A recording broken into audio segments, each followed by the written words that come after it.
Hey everyone, welcome to another episode of the Two Abdullahs. It's been a long time, and this has been a long time coming. A long time coming for Farid al-Bahrani. Farid, you know what you've done. You know exactly what you did, and you were very naughty. Oh You yeah. tried to get away with some stuff that you thought you'd get away with.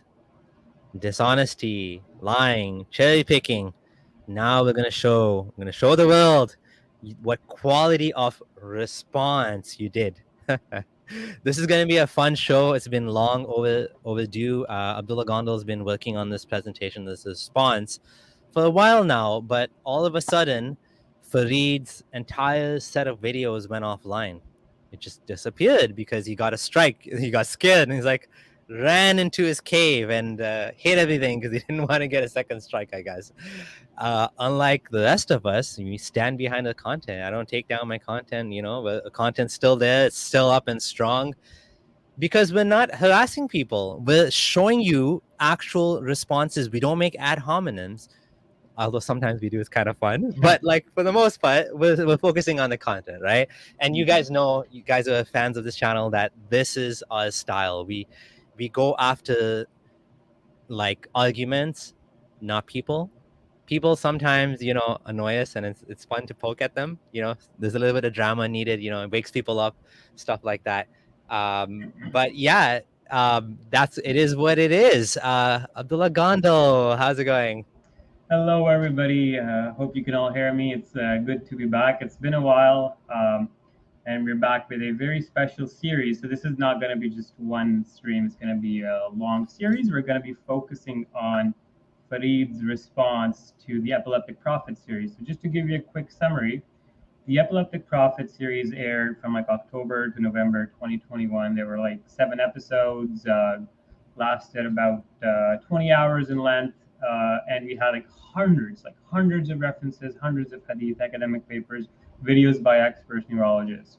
Now, Farid made like a 40-minute response, followed up by 6 or 7 shorter videos, and I was absolutely shocked and flabbergasted that this guy could go so low in the amount and the type of lying he engages in. It is as if he does not care that he will get caught. So, anyways, I went through it, and what we're about to do now has never been done in the Dawah scene at this scale.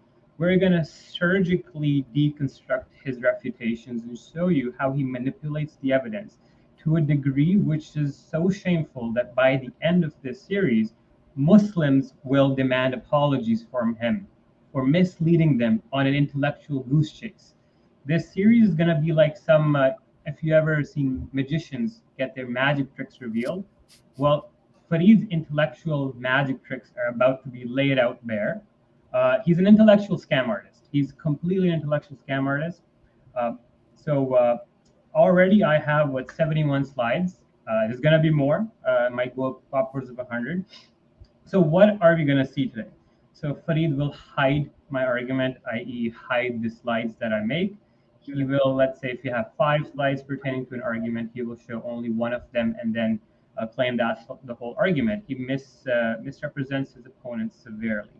We'll see manipulation of videos. The way he edits videos, he actually will jump 5 minutes at a time, skip multiple pivotal points of what I'm saying, and completely distort.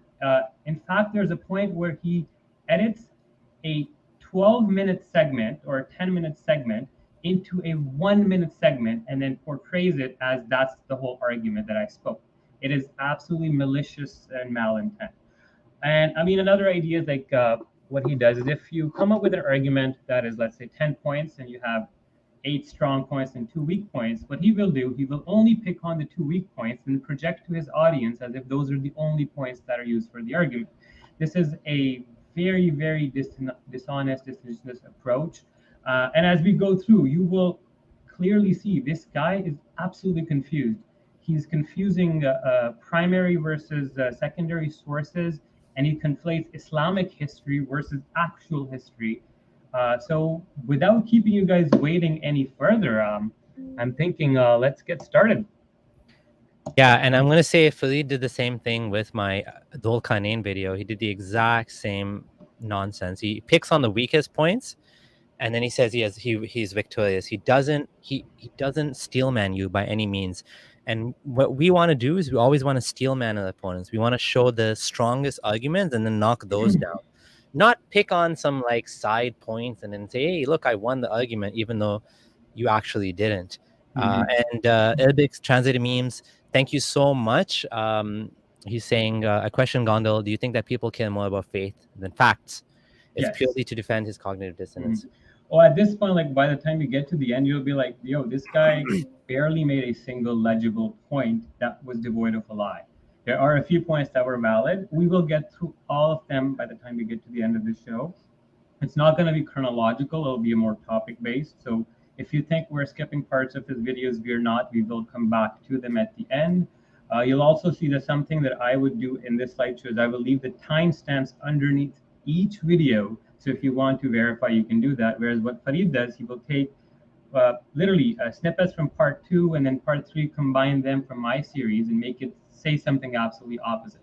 I don't want that to happen. So for fairness, I will put his timestamps below as well. Alrighty.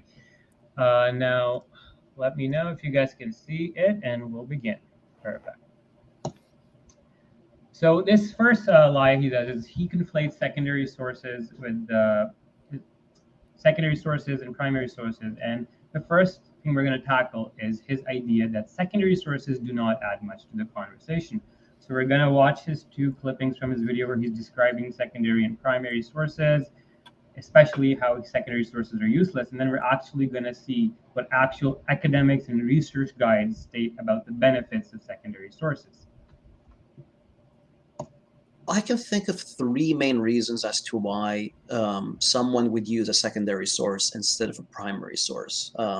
I mean, off the top of my head, this is what comes to mind. So the first reason why they will use a secondary source instead of a primary source is because a secondary source may include a mistranslation or a typo or a mistake somewhere, and that information can be used against Islam.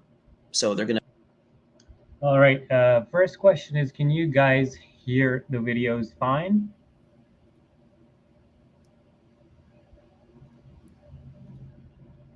Okay, so people are saying your sound is a little bit far, and I think they mean the microphone. Let me see if I can add the mic settings. So it seems okay.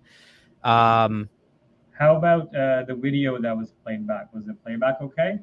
Okay, the playback. So for some reason, everyone's saying it's a little bit hard to hear you. Not everyone. Some people are saying that. I can hear you perfectly, which is kind of weird. Oh, that's strange. Yeah, it's a tad low, but okay, it's fine. We'll do what we have. Yeah. Perfect. Alrighty. So let me just go back. So anyways, here he said the secondary sources do not add much to the conversation. They have mistranslations, typos. Let's go to his second part. Another reason why someone will quote a secondary source instead of a primary source is to overburden you with evidence. So much evidence that you're not going to know how to deal with it. So there are a number of reasons why secondary sources don't really add much more to the conversation. Here's... Alrighty, so now that we've realized that Farid's view on secondary sources is quite cute, where he says that they don't add much to the conversation, mistranslations, they have mistakes. They're basically kind of pointless. That's the idea he gives, and he wants people to think that critics of Islam will only use secondary sources with malintent or manipulating ideas, which is actually not the case. One thing to note, I did skip the cookie example on purpose that he gives in his video because it is a complete red herring, as you will see next. I can think of 3 main... So we're going to move to the next slide now. And here we are, University of Toronto Research Guide for Historians. As you can see here on the right side, secondary sources complement primary sources. A secondary source can bring clarification and deeper understanding to a primary source. That is why we're using secondary sources to complement the primary sources. A historian who has expertise in a specific time period can provide contextual information through a secondary source. If you're researching a subject and you do not know a lot about it, it's a good idea to consult secondary sources. This is not just University of Toronto that says that. If you go further, you have University of Western Australia, the research guide again You see the bottom here. I've highlighted and blown it up here for you guys. It again says there's a lot of benefits to secondary sources. They provide vital background information. They inform you of what other scholars have said, and they can be used to support your ideas or show alternate views of other scholars. Now again, we see University of Washington Research Guide. Again, this one on the right side, you can see secondary sources as an interpretation, analysis, discussion, or evaluation of an event that is based on primary source evidence. And secondary sources can add a lot of things such as scholarly discourse or reviews. So as we see here clearly, this idea that Farid created that secondary sources are completely useless, they're all just full of typos, and that's why Gondal is using them, that is not the case at all. In fact, Farid failed miserably here, clearly not understanding the benefit and necessity at times of secondary sources. All right, so this is a slide that just talks about why secondary sources can be beneficial. It takes just a very tiny bit of thinking to realize secondary sources can be very, very beneficial. Number one, they may contain scholarly explanations. They may contain other variants or chains, which is very common. They also allow us to understand different points of view. So different scholars in different schools of thought will write about a hadith and how they interpret it. That's very important. How scholarly view has evolved. You'll see this in Islamic history. A lot of early scholars tend to view something differently, and over 1,000 years the view evolves. And then there's different ratings from different scholars, and then different scholars discuss different theological implications and interpretations of those things. Hence, that's the reason why secondary sources can be of a lot of benefit. But what Farid does is he completely downplays them and creates this weird idea that secondary sources are absolutely useless. Again, it's showing you he does not understand basic research. Now, I'm just gonna check the comments, see how it's going. If the sound was okay for you guys. Yeah, it's fine. Yeah, it's okay. We'll continue. Alrighty. Now the next one here is lie number 2. It's conflating historical versus Islamic sources. Now, as we know, Farid is a traditional Muslim, mostly Salafi or Wahhabi style. So he adheres to a very strict traditionalist view of hadith. Now, what he does throughout his refutation videos is he forces us or projects the idea that we somehow have to abide by his historical standard, which is quite bizarre. Now, what we're going to do is we're going to see how Farid plays with this historical versus Islamic primary sources, and then we'll go from there. We need to understand we're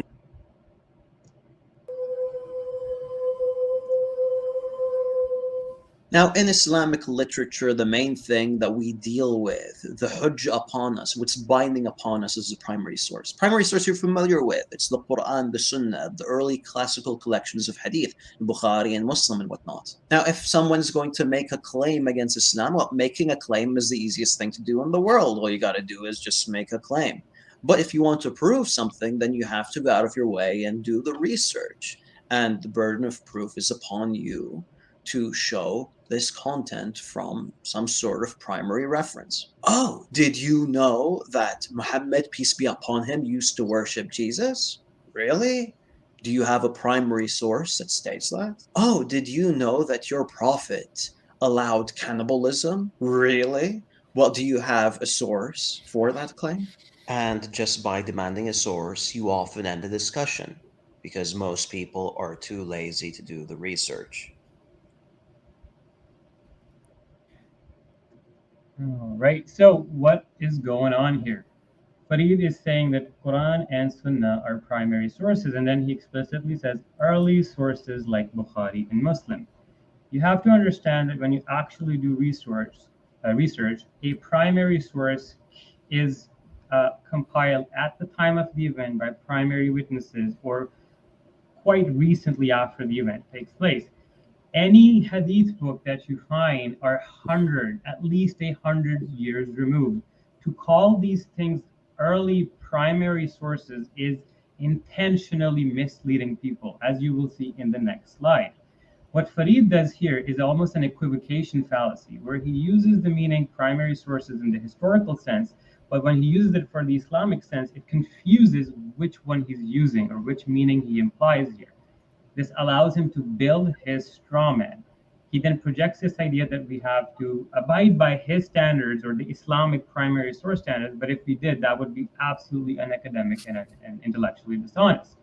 Now let's see what we actually said. You see here is part 1 of the Epileptic Prophet Hold on. series. Yeah, before you do that, so basically what you're saying is there's 2 different contrasting approaches.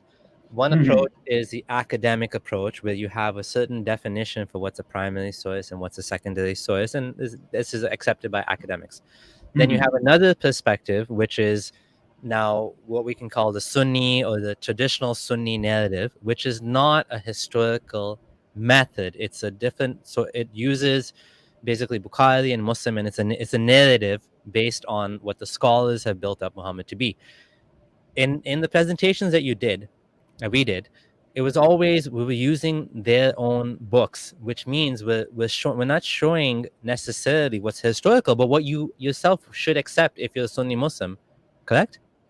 Exactly. We were trying to tell you that, and we in fact explained this very nuance. And I remember you explicitly said it, that the Islamic corpus does not qualify as a historically valid source from an academic point of view. And this was the theme we had throughout the presentation. In fact, we repeated it a few times. We had a dedicated slide to it. We discussed it 3-4 times. But what Farid does is he skips all of those explanations where we're explaining this nuance and then projects the idea that we were somehow abiding by the Sunni standard the whole time. So with that in mind, as you can see, he's lying. Let's get to what we actually said. Not in Oops. Sorry, I'm just gonna restart this one. Give me 1 sec.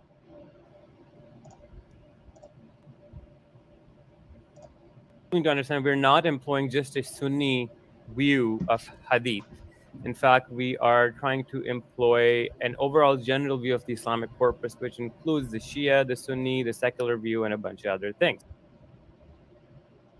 So as you see there, clearly this was a slide where we're discussing the authenticity, and we clearly explicitly state we're not just using the Sunni view of hadith, but Farid in his little view wants us to, or forces us to abide by it. And he hides this part specifically so he can build this lie.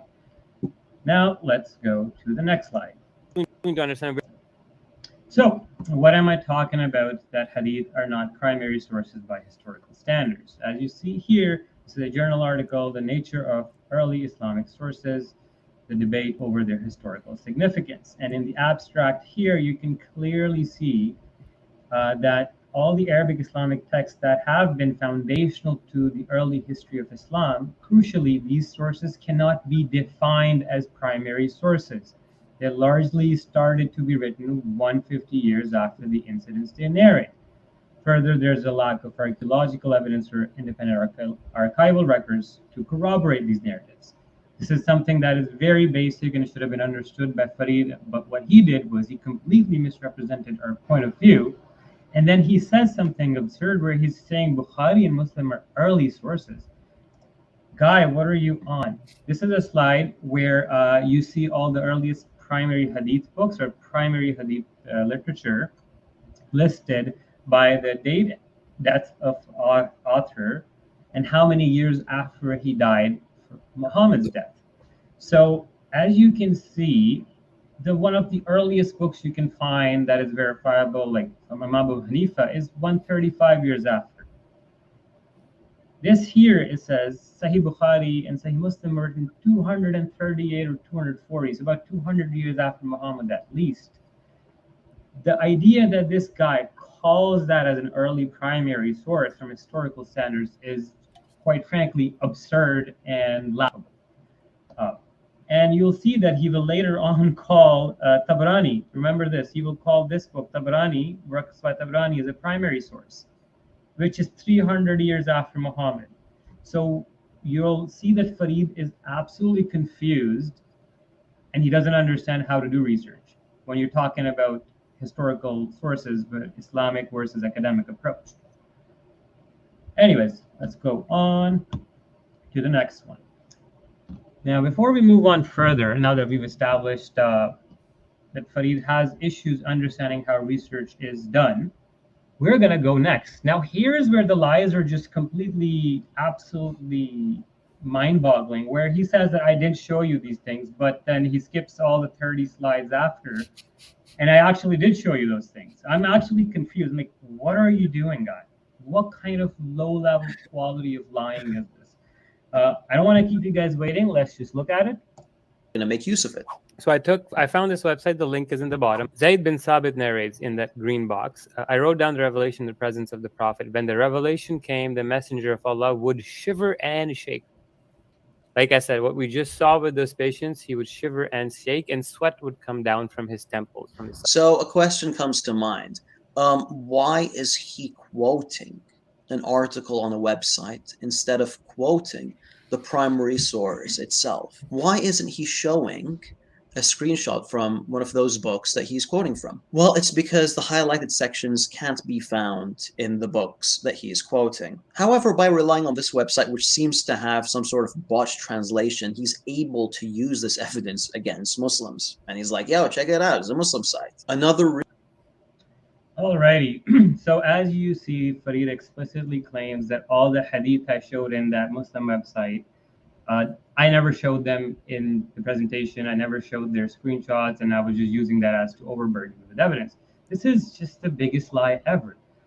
I don't understand why he would do that. This is this slide that he was talking about, and we're gonna go through these one by one. So here you can see his face would go pale.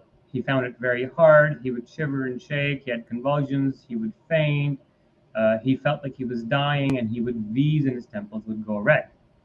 Keep this in mind. Remember what Farid said, I never showed them to you. Here are two scholars translating the same work of Suyuti, the same narration which he's narrating from Tabrani, where they're clearly saying in Urdu, आपको शदीद लर्जा लाहिक हो जाता और आप पर आबदार मोती की मानंद पसीना तारी हो जाता था, which is basically means that you were seized by severe tremblings and sweating like pearls. Farid just hid these slides to give this impression that I didn't show them. Move on, it gets worse. His color would change. Yeah, I showed them here. The Tabrani, the full chain of the hadith is there. I showed the headaches in this one as well, like his soul being seized by it, heavy breathing and snorting like lips. And here you see when the wahi would come to him, he'd be seized by trembling and his temples would go red. And these are just a few examples. I showed you a lot more. But the fact that this guy lies with absolutely no shame is beyond me. Why would you do that? You have no care about your credibility. And it goes on again further. This one again, it says, this is the one we showed about the fainting, and we've showed a lot more about fainting. We'll get back to this one. Here is the Suyuti book, which is also narrating from Tabrani that when Muhammad got the revelation, he would be like almost fainting. And then bottom here, he's narrating from Ibn Sa'd that when Muhammad would receive a revelation, he would be lethargic, almost as if like a drunkard. Where are these hadiths popping in from, which Farid claims I never showed you, or that these don't exist? As you can see clearly that it's very frustrating for me to deal with somebody who lies like so terribly. There's absolutely zero integrity. There's no value to this. He's muddling the whole discourse with his nonsense clout chasing videos. And this keeps getting worse. You guys will see it just keeps on getting worse. All right. Then Farid claims, line number 4, that Gondal only showed one primary source. Farid then makes the claim that Tabrani is a primary source. He himself, on his own accord, said Tabrani is the primary source. I didn't say that. Tabrani is a guy who died, like we saw, 340 years after Muhammad almost. It's absurd to say that he's a primary source by historical standards. Then by Farid's standard, I actually showed more than one primary source. In fact, there are about 5 or even more. And what Farid just did, he just hid them. He just hid the slides and pretended that I just showed you one primary source. So let's watch this video and let's see. Now, one thing I want to tell you is a lot of these narrations are being repeated, but the point I'm repeating it from different books is to showcase that how many different scholars thought to write this about Muhammad and put this again and again in their books. And this adds to the authenticity in a way of the narration as well. In any case, I'm just going to go through a few examples in order to show you how this idea and this method is abused. All right, guys, this is it. This is when we start to make him cry. Right on. So, seized by severe trembling. Next slide. These guys are saying, where are the secondary generalizations? These guys act as if this evidence doesn't exist. They strawman the shit out of you. That's what Farid does. Farid the fraud, Farid the leaker. I mean, whatever. He's known to do this so much. It's annoying. It's frustrating. But I gave it to this time. I was like, you know what? I'm gonna go deep, get the evidence. So there's no doubt left in people's mind. Right on. Let's go. Let's start. Let's kill this myth of Muhammad. So first off, we have a narration here. Sahih. It says there too. It says Zayd bin Thabit narrated that I used to write down the revelation of the Prophet. When the revelation descended upon him, he would be seized by severe trembling and convulsions and severe sweating like pearls. All right, so this quote right here is from Majma' al-Bahrain fi Zawaid al-Mu'jamain, where al-Haythami is quoting al-Tabrani. So this report here is specifically by al-Tabrani, and that's it. So Tabrani here is the primary source, and al-Haythami is the person that's quoting him. This is one narration. Let's go to the next book. We go to the next slide. We have Khasais al-Kubra by As-Suyuti. All right, so in this image, what we have is Suyuti, again, a secondary source, quoting Tabarani, who was the first primary source in the image that came before this one. This one has the whole chain right there showing you that it is Sahih, it is reliable. Mu'jam al-Awsat, Tabrani's book, it says, Zayd bin Thabit narrated that I used to write down the revelation of the Prophet, and descended upon him, he would be seized by severe trembling convulsions and severe sweating like pearls. Oh, and here is the primary source, which is the book of Tabarani himself. So finally, this guy has figured out what his primary source is. Next book, we have another one.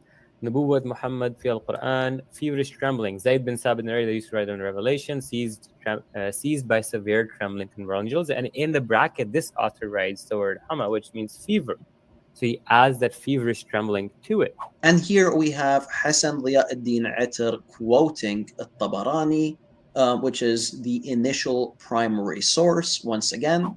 Now we get another one here. If we move to slide 104, we have feverish trembling once again. And here finally we have Ibn Asakir in Tarikh Dimashq quoting the same chain from Ahmed bin Amr. All right, so what do we have here exactly? Well, Dr. Jalaluddin quoted one primary source and provided three other sources that are quoting that same primary source. Then another source that relies on the same chain again. I personally don't know if he's that ignorant. I know that his sidekick is, well, for sure. Alrighty, so Farid gives this impression that I only quote this one hadith and then I just give 5 different, and I purposefully mislead people into thinking that it's actually 5 distinct narrations. Funnily enough, unsurprisingly, Farid lied again to you. As you see, there are multiple primary sources that I showed you throughout the presentation. In fact, they had distinct and even more explicit wording than just the Burahaa hadith. So we had this one. This one is the one, Sakhastu Burahan Shadid, the one actually from Tabrani's book. Then we have another one from Tabrani's book. This is a different narration. Then we have Al-Waqidi's book, which is a different narration completely. Then we have another book here with the variant, which is a different wording and narration completely. So there's 1, 2, 3, 4. Now, Farid, again, like you said, lied to you. This here on the left you see is from Sahih ibn Hibban. Sahih ibn Hibban is still considered a primary hadith book collection, if you want to. At this point, I'm confused what standard Farid abides by, honestly. But from if he wants that standard to be held against him, then here you have that he was seized by severe convulsions Sahih ibn Hibban. This wasn't shown as part of the original series, but again, that's another primary source.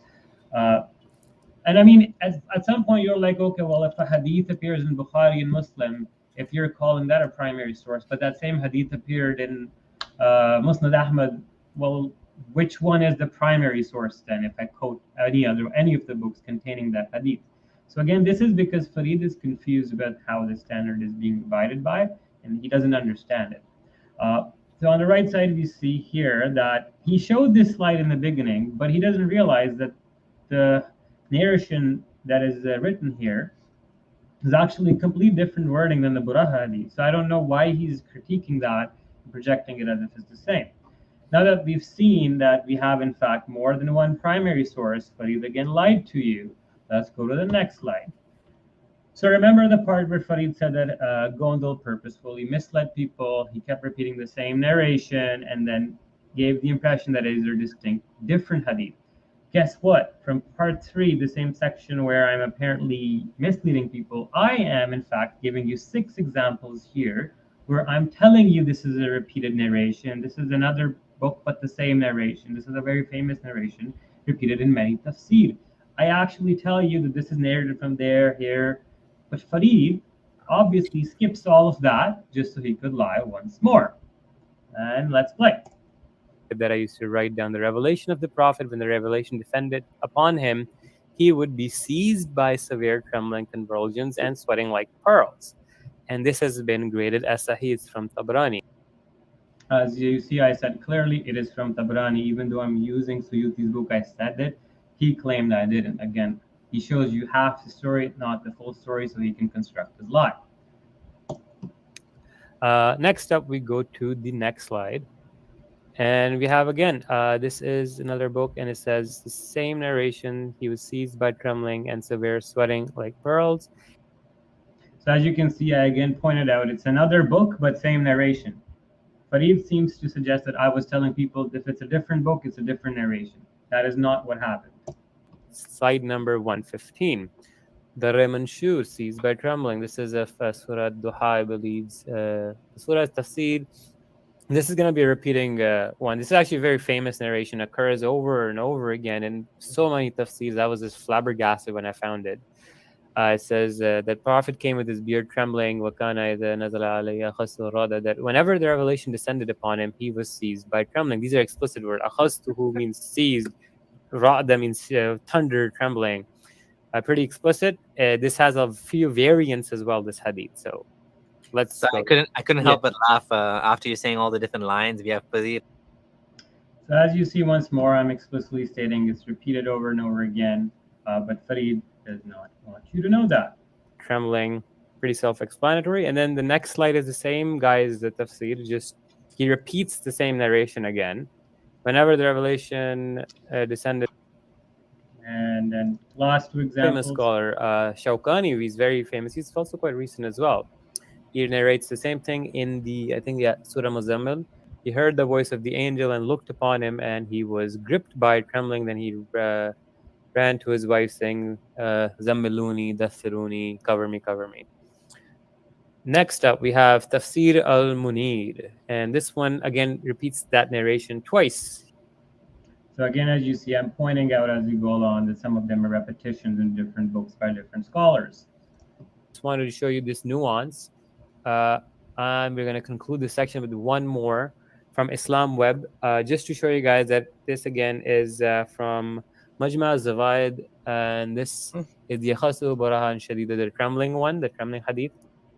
Bottom right, it says Rawahu Tabrani fil Awsat wa Rajaluhu Mawthaqun, that this is in fact nearby Tabrani, and this is in fact for Allah. Alrighty, so now that we've established that Farid just has this issue with pathologically just lying over and over and over again, and I don't know why he would do that to his about 50,000 followers and expect to just get away with it. I mean, if you lie so brazenly, you will be caught, and there's going to be consequences to it. Anyways, now let's go to the next slide. That I used to write down. Give me 1 second. All right. Now we're on to lie number 5. This is about a weak hadith. So Farid accused me in his video that I did not discuss authenticity, or I dodged the authenticity question. Farid actually lies again and did not include slide number 4, which we will cover in the next few slides. We also discussed the authenticity problem multiple times, not once, not twice, 3 times or more, and he still hit it all and projected the idea that we never discussed it. This allows Farid to portray the lie that Gondal never addressed the issue. And this is just bizarre. Like, why would you lie so explicitly?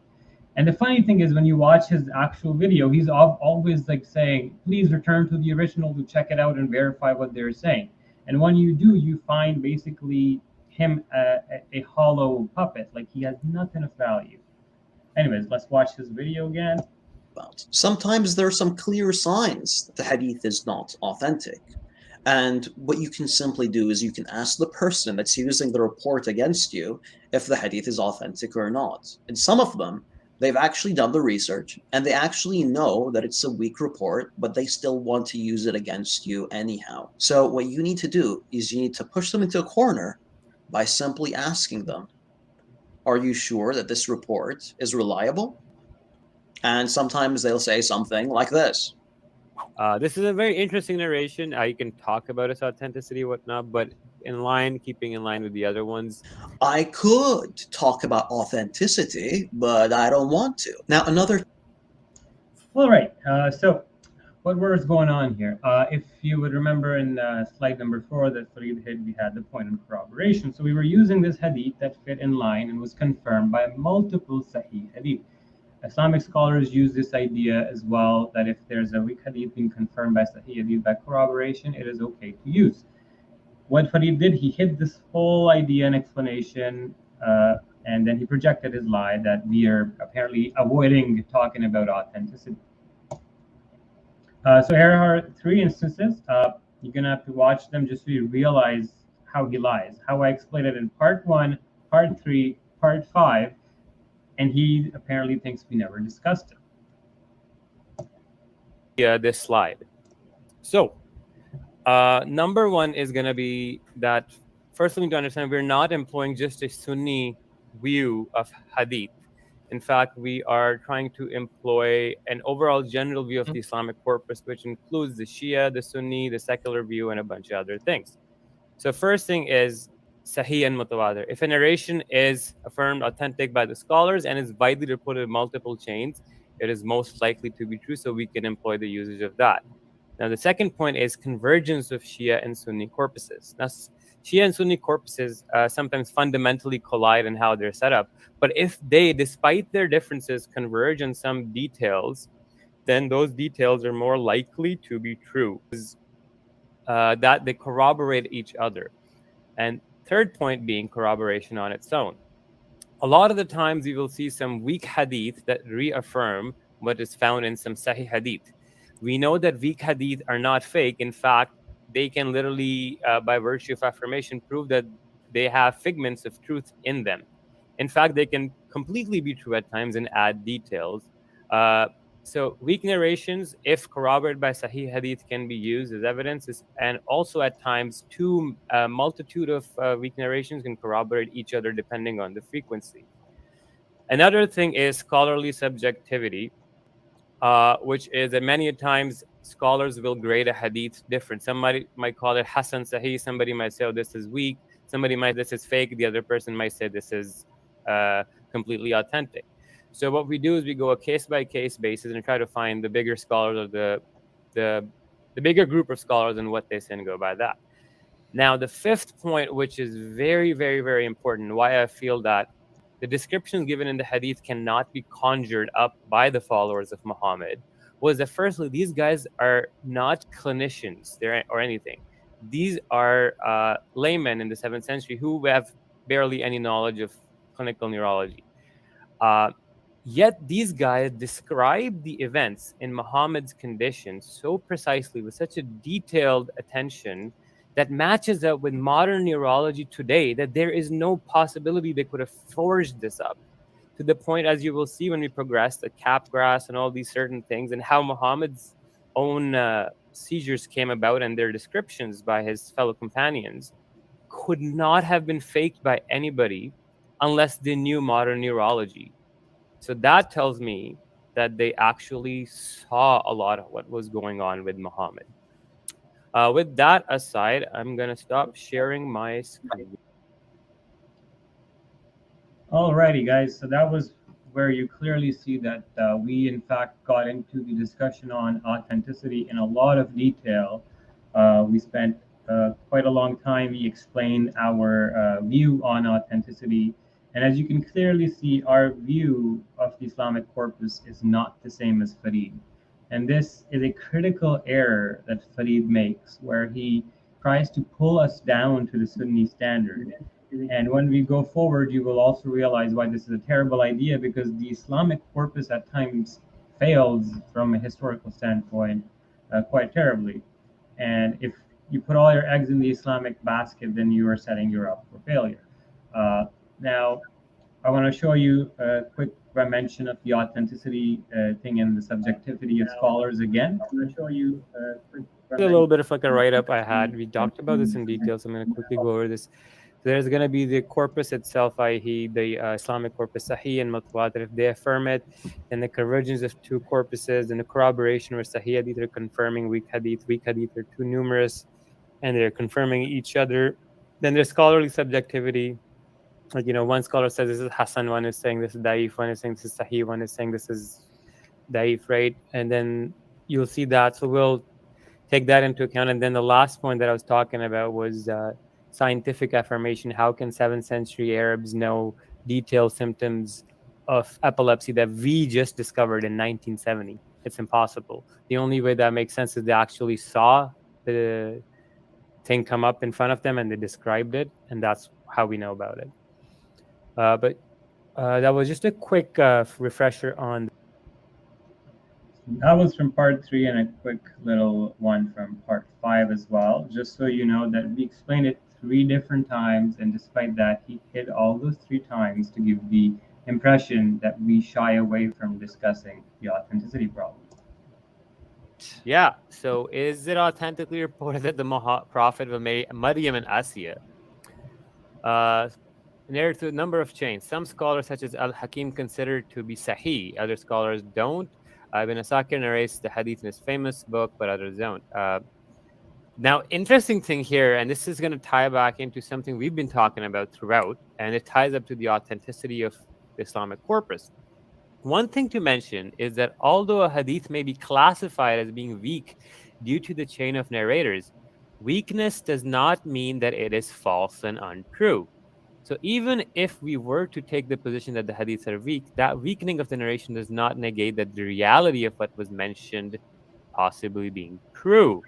And this is something that I'd let the scholars, Sheikh Rami Nisur made the point, and I just read what he said, and that's important because weak hadith, according to what Sheikh Hamza Yusuf, is like, they're not like a fail, they're like B plus grade, and Hassan hadith are like A, and the Sahih like A plus, and he came up with this idea, especially when they're being corroborating each other in a number of chains, and then we have other scholars considering it too. But what we want to learn here is, why is Muhammad trying to marry? All right, so with those 3 explanations aside, you can clearly see our approach on the Islamic corpus was way more nuanced than Farid, and Farid just led people on a wild goose chase by going down these rabbit holes trying to hold us to the same standard. It's just pure deceit. Now let's go to the next slide. Yeah, this a little bit. All right, here we are, line number 6, and this is again about authenticity. So Farid will say that it says it's not Sahih, it appeared in a Sahih compilation, and then he makes the mountain out of a molehill, or is what you call as being pedantic. But then he also hides our slides, or the explicit part where we explicitly discuss the authenticity of that very said narration, but he seems to not show it to people, which is again just pure lying and deceit. And let's watch. With footnotes, like this guy. So first off, we have a narration here, Sahih. Now, first of all, it doesn't even say Sahih. It says فِي الصَّحِيحِ طَرَفٌ مِنْهُ. meaning that a part of the report can be found in a Sahih compilation. When we look at the footnotes, remember guys, the importance of footnotes, we find that the editor points out that Ahmad bin Muhammad bin Nafi' is unknown. All right, so as you saw that he showed you one of the footnotes, and he says that one of the authors is saying that he's weak, therefore this hadith is weak. Funnily enough, he didn't show you the part where the actually bigger scholars actually say explicitly that this is in fact reliable. And guess what? We showed it. Let's go to the next one. Here's the first one. Word again. Let's go next. And now we have Muajjam al-Awsat. And here we have it from Tabrani's book, and this has been graded as Sahih. In fact, the whole chain is in front of you if you want to look at it. Same hadith, إِذَا نَزَلَ عَلَيْهِ, he talks about Zayd bin Thabit narrated when the revelation descended upon him, he would be taken by severe convulsions and sweating like pearl. And now let's watch the next one where he explicitly hit this slide where we explicitly talk about it being authentic. And we're going to conclude this section with one more from Islam Web, just to show you guys that this again is from Majma al-Zawaid, and this is the Yakhasu Burahaa and Shadida, the trembling one, the trembling hadith. Bottom right, it says Rawahu Tabrani fil Awsat wa rajaluhu mawthaqun, that this is in fact nearby Tabrani, and this is in fact reliable. So as you see clearly, not only did I tell you explicitly 2 different times, in fact, that it is Sahih, I've brought you 3 different varying references, but Farid shows you one and projects this whole lie that it is not real. He points out that he'll discuss the authenticity later, but he doesn't really do that. Word again. We're going to go next. Alrighty, now we're on the next slide, and this is again the same hadith of Burahaa and Shadida. You can see the note here. Go down here, you see al-Haythami fil Muajjama, that he narrated from Tabrani fil Awsat, and that this is indeed reliable. So, what are we getting to now? By this point, you would have realized this guy just cannot stop lying. It's a problem. It's absurd and it's ridiculous. So Farid has layers to his lies. First, he wants you to think that we're not aware of the grading of the hadith. Secondly, he's pedantic by claiming why did Gondal not say appeared in a Sahih compilation and just called it Sahih? Because we did discuss this already later on in the other slides. So you should have shown that as well, to be fair. But he did. Third, he creates an illusion as if I'm hiding something by not reading the full screenshot, not realizing that it's being shown as part of the full presentation. While he's trying to accuse me of hiding stuff, as you've seen so far, he can't make a single point without completely misinterpreting, distorting, and manipulating and lying about his opponent's arguments. The bickering about authenticity is a misdirection by Farid, as we are talking from 2 completely different point of views. I'm providing you these gradings for the Muslim viewers, their perspective, but we aren't bound by that, and that's what we've explained a few times in the series, but Farid just does not want to accept that idea. So now what's important here, what we're going to get to. Farid does not accept weak hadith, but Islamic scholars more qualified than Farid do. Farid does not want his viewers to be aware of this nuance, and he purposefully hides it. So we'll get into that. Here we are, Nuances in Hadith Authenticity and Acceptance. This is a paper, it's an official academic paper published on Mursal Hadith and its authenticity. Now, why is this important? Because if you read here, this wasn't part of the series, by the way, I just added it externally now.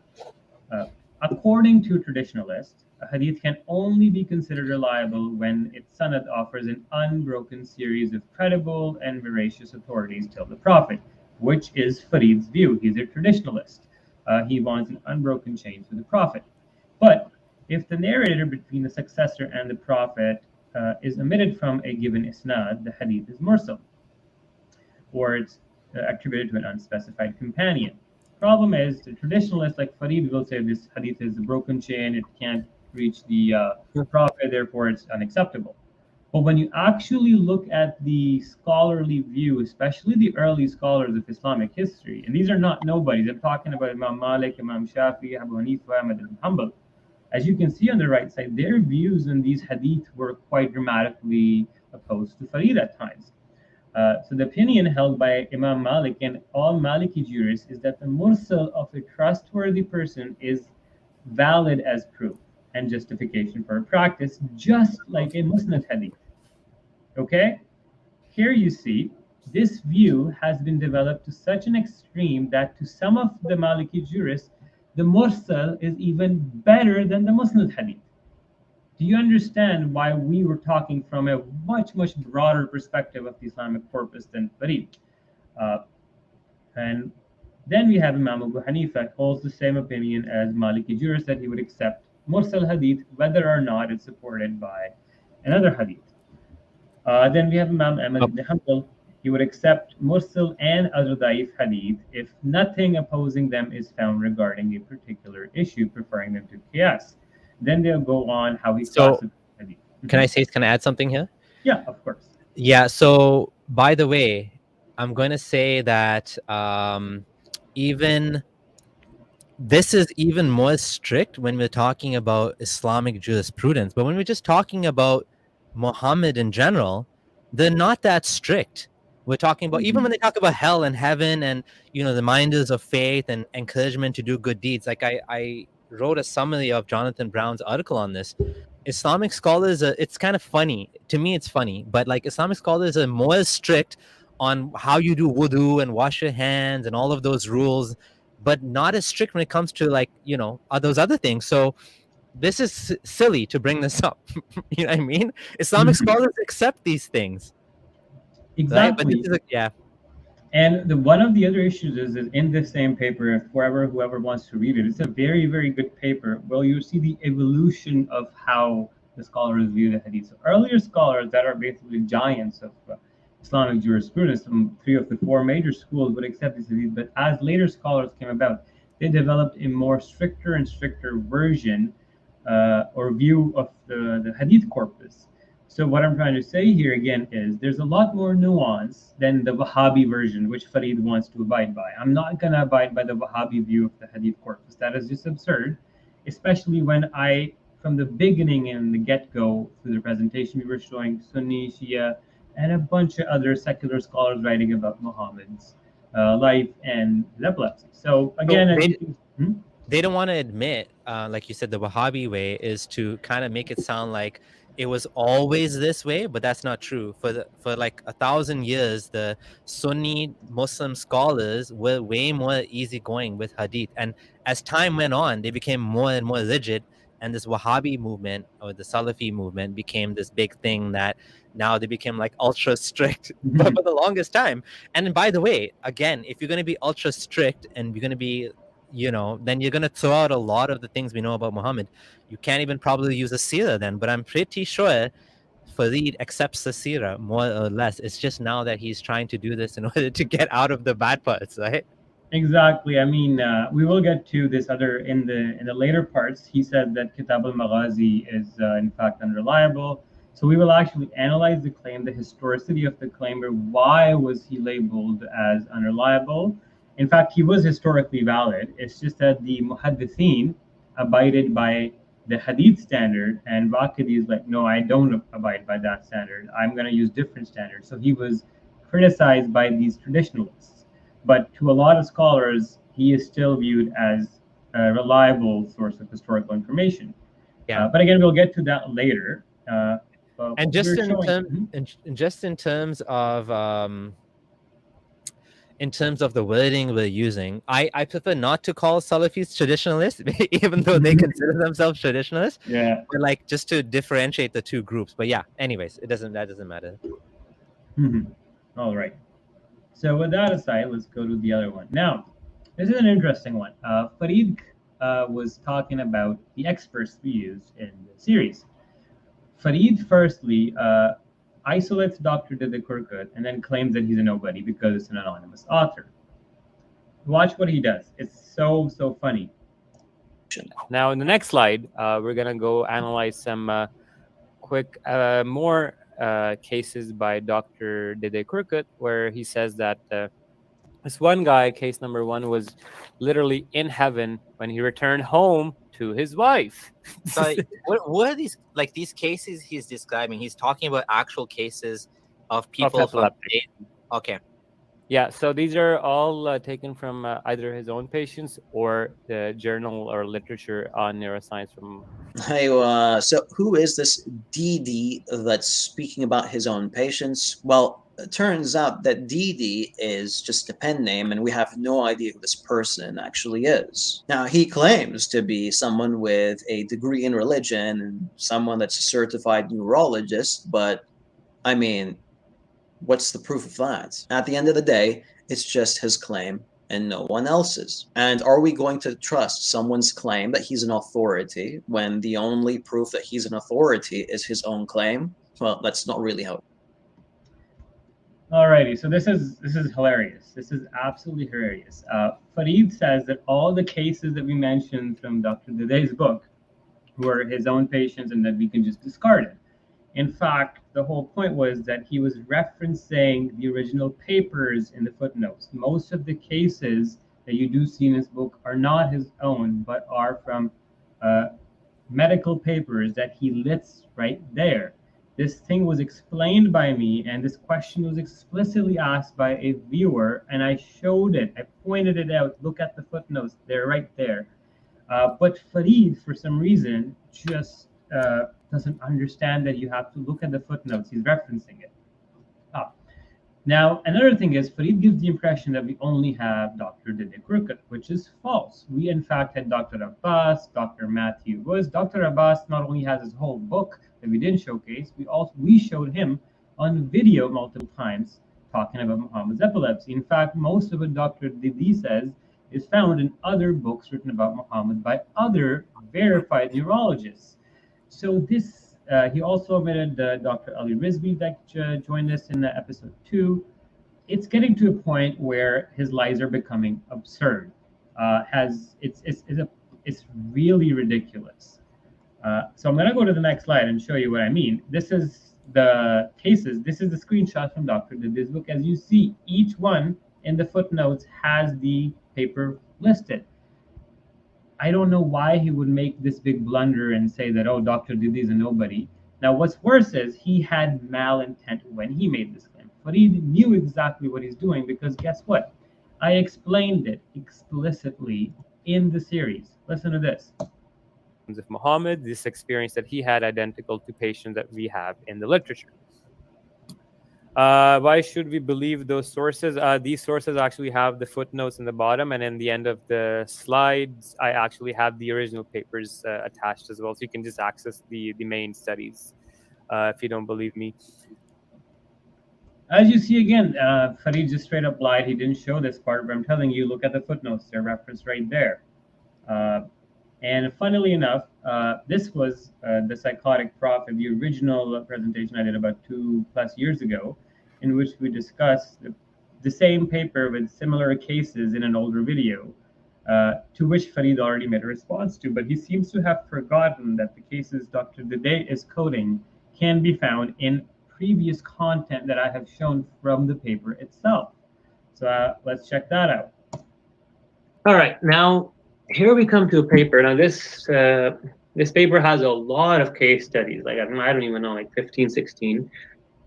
We will go through just a few. And what I want to get to is like post-ictal psychosis and how epilepsy can literally lead you to not only seeing angels, but believing in God, like Muhammad. And one of the case studies on the right side, in the right picture, is extremely similar to Muhammad. So here we'll just go through one of them. How did the patient believe that he was in heaven? He would appear to have depersonalization. He maintained that God had sent it to him as a means of conversion. He's a new man, whatnot. He saw God, epilepsy. Another patient said that a 14-year-old boy, after a seizure, saw the good God and the angels and heard a celestial fanfare of music. Quite interesting. Then we have more cases where, like I said, God had given him a mission to reform the world by law, which is the Messiah complex. I'm chosen by God, like Muhammad. Virgin Mary, who commanded him, so he saw angels in the Virgin Mary. And then there's this one where patterns, which included a vision of Christ coming down from the skies, almost like Muhammad saying Christ will come down with his hands on the angels at the end of the time. Isn't it interesting that each one of these found revelations in the cultural context, either the Virgin Mary, I know. and it was Allah, the God of Abraham, who, you know, apparently there was Jews and Christians there, and he was traveling so much, he was a merchant. It's funny how they always managed to like, it's very rare to find someone that was like, aliens talk to me and they become successful. It's always something related to the cultural milieu, right? Yeah. What's interesting is, like, if you were to read these snippets, you can find literally every single symptom traced back into Muhammad's life. Like, I'll give you one quick example. Like, one of this person had a state of ecstasy in which the victim sees the heaven opens, hears God speaking, right? There are direct hadith where Muhammad would come running and like tell the people, God opened, literally, no joking, we will see that later on. God opened a gate in heaven and was boasting about your ummah to the angels. Like, stuff like exact identical ones, right? Yeah. Now, what's also is like that mystical delusional experiences were remarkably common in epileptics. Coming to the second screen, this is very, very important to understand this. When Muhammad would get his revelation, he would have smacking of the lips. Okay, we will get to all of these. I'm just going to point them out beforehand as well. Now, what I'm trying to say, sometimes that patient had a frightened feeling in the stomach before the attack. This is called epigastric rising. Muhammad had this when in Ibn Isak's Sirah, you read that when he was 5 or 6 years old, All right, so we get the point that we discussed these papers, these things in detail, and don't worry, we will get to the chest splitting again, and you will see how Farid does not understand neuroscience at all. And in fact, he doesn't understand what the hell we were talking about. He thinks hypnopompic seizures are just dreams. So it's hilarious. But as you see, we just wanted to show you that the references from Dr. Dede's cases can be traced back to original medical papers. And Farid is just projecting this idea that he's the only expert the Gondal show, therefore he can just reject it. It's just complete lies. All right, now here we. All right, so what did Farid hide? The other experts. We had Dr. Abbas, like I said, on video so many times during the presentation. We have his whole book that I didn't show you in the original Epileptic Prophet series because we already had him on video, but I do have it and it will be featured in this Taqiyya of Farid Responds series. We then had Dr. Ali Amjad Rizvi, then we had Dr. Matthew Woods, and then we had Dr. Dede. So, and then we had Dr. Ali Sina as well on top of that. So despite all of this, Farid kind of like isolates Dede and then projects this whole idea that all the cases he's coding are from just his own patients. Now this one's where it gets really interesting. Now we're going to get into a part of the presentation where you're about to see something so funny, where Farid just does not understand synonyms or how basic English works. And it's just funny where he just does not know what he's talking about. So let's start. That's true. It says, definition of paroxysm, a fit, attack, or sudden increase of recurring symptoms of a disease. Convulsion. Convulsing the paroxysm of an epileptic. Now, the term paroxysm or any Arabic equivalent cannot be found in classical lexicons that Lane is quoting. Instead, Taj al-Arus, which is quoting al-Asma'i, al-Sahih, associated al-Burahaa with severity and with fevers. We find the same in al-Qamus al-Muhit and al-Asas, the other sources that Lane is referring to. So where did paroxysm come from? It is Lane's interpretation of the term. Then, all right, so we saw this, that Farid thinks that paroxysms do not mean severe fevers. Ironically, he also downplays a scholar's interpretation of the severe fever being paroxysm. And the funny part is that paroxysms, in fact, do mean severe fevers with chills. And there's a concept or a thing called febrile seizures that just Farid doesn't understand. He doesn't understand this idea, and it's just bizarre. Like, if you don't understand the neuroscience, then at least stop making videos about like this. So here, first up, we have febrile seizures in medical literature, and just on the left side, you can see febrile seizures are the most common paroxysmal episode. Again, that's what I wanted to highlight here. Then on the right side, we see symptoms and signs of how to prevent febrile seizures. Febrile seizures are a sign of potentially seizure, medical problem if it happened in adults. Signs and symptoms of febrile seizures include fever. Severe fever leads to a seizure. This is a very well-known thing. I don't know why he doesn't ask his own cousin that, who's an epileptologist. He can explain this to him. And then after this, it goes on that the person may then make a moaning sound, unusual sound, become stiffened, may not be responsive, and lots of other symptoms that align with Muhammad. So as you can see, the medical literature here, Dr. Charles Patrick understands that fever and seizures are related. Febrile seizures and paroxysm are related. Then we come up to the definition of paroxysm. And as you can see, paroxysm here, a paroxysm can be medical too, like when an illness suddenly attacks and you get symptoms like chills and a fever right away, i.e. a sudden attack of severe fever. Khasluhu Burahaa and Shadid. In the middle here, we see again, paroxysms are sharp episodes of high fever accompanied by chills and rigors. Farid actually does not understand the meaning of paroxysm. In fact, he's so lost where Lane, as a scholar, is writing it in the English dictionary saying that, dude, it does mean paroxysm. Farid's like, nah, it does not mean paroxysm. Okay. In the Cambridge dictionary here, paroxysm, in suddenness, intensity, and periodicity. There is a close analogy between malarial fever and inebriate paroxysm. So again, they're talking about paroxysms and fever being linked. And severity of fever or a severe fever can literally be called an attack of paroxysm. This is something that Farid doesn't realize. Now, what's worse is I explained this thing that people back in the day would use the wording severe fever to mean paroxysm and to allude to febrile seizures or a phenomenon that would be similar to that. Not once, not twice, but 3 times. Farid omitted all those 3 explanations and then comes up with this. Let's watch it. Of the ordinary, and perhaps he saw the angel in the form it was created, as he was conveyed about himself elsewhere.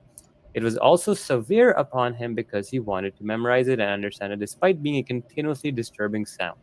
And for that reason, his color would change, and his sweat would exude, and his state would affect him, similar to that one afflicted with fever.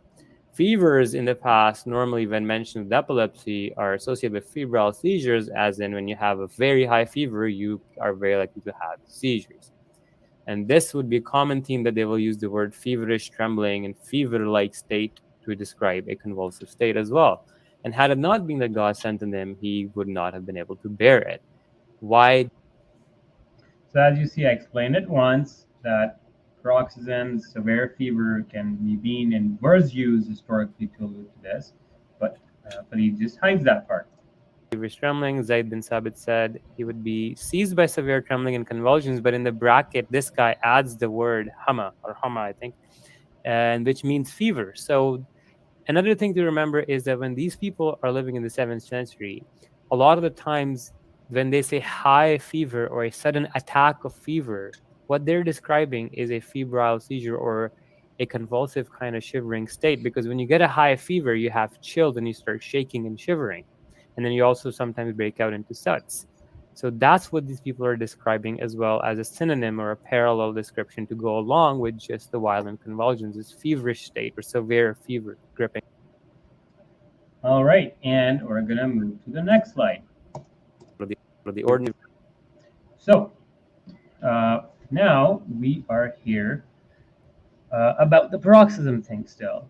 What Farid does is right after the Lane's interpretation, he then quickly edits the next slide out, or he only shows part 2, but never shows the part 3 where we talk about it again with additional material. So let's see. Webster. It says, definition of paroxysm, a fit, attack, or sudden increase of recurring symptoms of a disease, convulsion, convulsing the paroxysm of an epileptic. Now the term paroxysm. So as you see, he clipped the video right there, but guess what? What did I tell you? He skipped the slide. So let's see. The next slide, right after when he cut the video, was going into more detail with another dictionary that affirmed Burahaa equals paroxysm, but Farid did not want you to see that. Again, we will look at that now. Pardon my pronunciation. I might make some minor mistakes in the Arabic. It's Burahaa, or which translates to, if you look on the left side, from Lane's Lexicon. It's a classic Arabic dictionary, and it says a paroxysm used in this sense by modern physicians. The distress of mind arising from oppression caused by inspiration of revelations such as said to have affected the Prophet. What's ironic is this guy, he's giving Muhammad as the example for the definition in the dictionary. And he says, but most probably a paroxysm of that species of catalepsy which physicians term ecstasy. Occurring in a tradition, you say of one suffering from fever when it is intense. The paroxysm or severe fit has befallen him. On the right side, just to give people an idea what the word paroxysm means, this is from Merriam-Webster, and it says that normally it's actually used quite a few times as a synonym for the word convulsion, and you can see how it's being given literally convulsed in the paroxysm of an epileptic seizure as an example in definition again. Now we're going to go to the next slide where we have another dictionary just to confirm that this is not me making this up. Is this one again also translates that in the bottom half you see as a fit or a paroxysm. What this is doing is affirming that I am not making this up. This is in the dictionary. This is precise terminology, and you'll see later on that there'll be 2 or 3 muftis and scholars who will affirm this translation as well. So as you clearly saw, I had an extra slide, and if you notice that he plays it from part 2, but doesn't show the actual longer discussion in the next part. This is just completely pure deceit. At this point, it's wait till what you guys are about to see next. All right, now we're still talking about paroxysm. So Farid alleges that Gondal translated paroxysm as convulsions, and that every time the word Burahaa appears, that is translated as convulsion. There are 2 lies. Gondal did not claim to translate the word at all. In fact, they were attributed to multiple different independent scholars. B, Gondal clearly used and showed the alternate translation on multiple occasions, which we will see in the next few slides. Let's start with Farid's video first. The other sources that Lane is referring to. So where did paroxysm come from? It is Lane's interpretation of the term. Then Dr. Jalaluddin used the English dictionary to link paroxysm with convulsions, and because of this, every time the word Burahaa shows up in the hadith, he's claiming that this means convulsion. My response to this, again, simply, in classical dictionaries, the term Burahaa never is associated with convulsion. Case closed.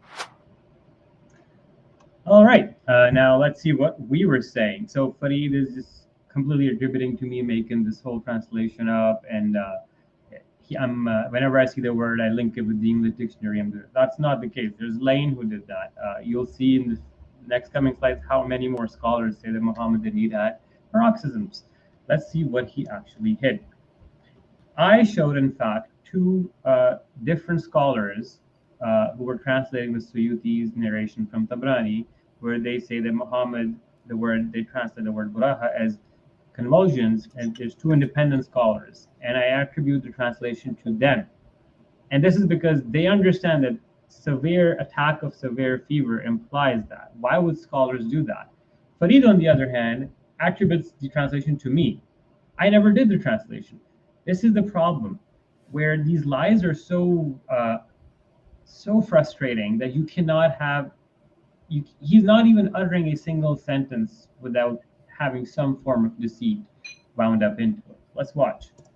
As well. Now, here we see Khasais al-Kubra by Suyuti on the left in the Arabic, and you see the same phrase again, Akhassahu Barahan Shadid. And on the top right part, you see an Urdu scholar translating it, and we'll get to his name in a little bit. But just to show you that this is not my translations, these are actual scholars. And I'm going to read this in Urdu. He says, Hazrat Zaid se riwayat hai, इन्होंने फरमाया कि जब नबी करीम सल्लल्लाहु अलैहि वसल्लम की वही लिखा करता था, जब आप पर वही नाजिल होती तो आपको शदीद लर्जा लाहिक हो जाता. और आबदार मोती की मानंद पसीना आ जाता, फिर जब ये कैफियत रफ़ा हो जाती तो नबी करीम वही लिखवाते. Basically, the translation is that I used to write the revelation for Muhammad when the wahi, the revelation, was descending upon him. And this is explicit. In the Urdu language, there is very few words. And this is the most explicit synonymous way of describing an epileptic seizure. Shadid larza lahik ho jata. The word larza is literally the word for convulsions. If you want to look it up, you can back translate it. It's almost synonymous with calling somebody epileptic. On the bottom right, I have shown the full version of it in Sahih Bukhari, just so you know that this actually has a longer version, which shows that the tie breaking is nothing anomalous or miraculous. Now, once we have established that, we're gonna go and find out who is doing these translations, like which is this scholar, like who wrote this about Muhammad, right? So we go to the next slide. Exactly, as you can see, the Urdu speaker, he can confirm here. It is the most, like if anybody would say, oh, what describe an epileptic seizure, the go-to word would be that he was having larza or like. All right, now we're gonna find out who is doing the translation. So we have Khasais al-Kubra, it's the same one. But on the right side, if you see in the middle, I have actually put the main intro page of the book, which gives the name of the person doing the translations. So this original book was written by Suyuti way back, I think, 16th, 15th century. And then this has been translated by Maulana Muhammad Abdul Ahad Qadri, and it has been proofread by Muhammad Farooq Siddiqui, right? And they have used the word larza, where it says, Zayd bin Sabit narrated that I used to write down the revelation of the Prophet. When the revelation descended upon him, he would be seized by severe trembling convulsions and sweating like pearls. And this has been graded as Sahih from Tabrani. Now we're going to go to the next slide. And I'm going to now converge two independent scholars who exist completely independent of each other, translating Suyuti's Khasais al-Kubra about, I think, 15, 16 years apart. And they both translate that same word as larza, as convulsions. How could two muftis or these scholars converge on the same translation? I'm definitely not making this translation up. Muhammad, in fact, did have these convulsions. So you see here on the left side, the name of the translator, Hazrat Al-Haj Mufti Sayyid Ghulam Moinuddin Naimi Rahmatullah Alayh. And then Nazrasani Jaldawal, Hazrat Allama Shams Barelvi Rahmatullah, and the proofreading in Urdu is done by Hafiz Ahmad Raza Attari Damat Barakatuhum al-Aliyah. And the CRB Ibarat and anyway, you get the point that these are the scholars that were involved in the production of this composition, and they translated it as Muhammad having straight up violent convulsions, trembling when he got the revelation. So as you clearly heard, I'm making the point pretty clear that this is not my translation. Farid doesn't show that part and literally seems to project the complete opposite of what I actually said. And this is just, I don't understand how to even describe why would you lie or misrepresent your opponent's arguments such poorly and so badly. Now let's go to the next slide. We're just going to see what else he has in stock. So he says that every time, sorry. Yeah, I was going to say, like, he actually then has a problem with the Islamic scholars who translated it. Exactly. Like, he should ask the muftis and the maulanas, and you'll see why. The other thing is, in the next few slides we'll come across, is there's a lot of context to when you translate a word like that.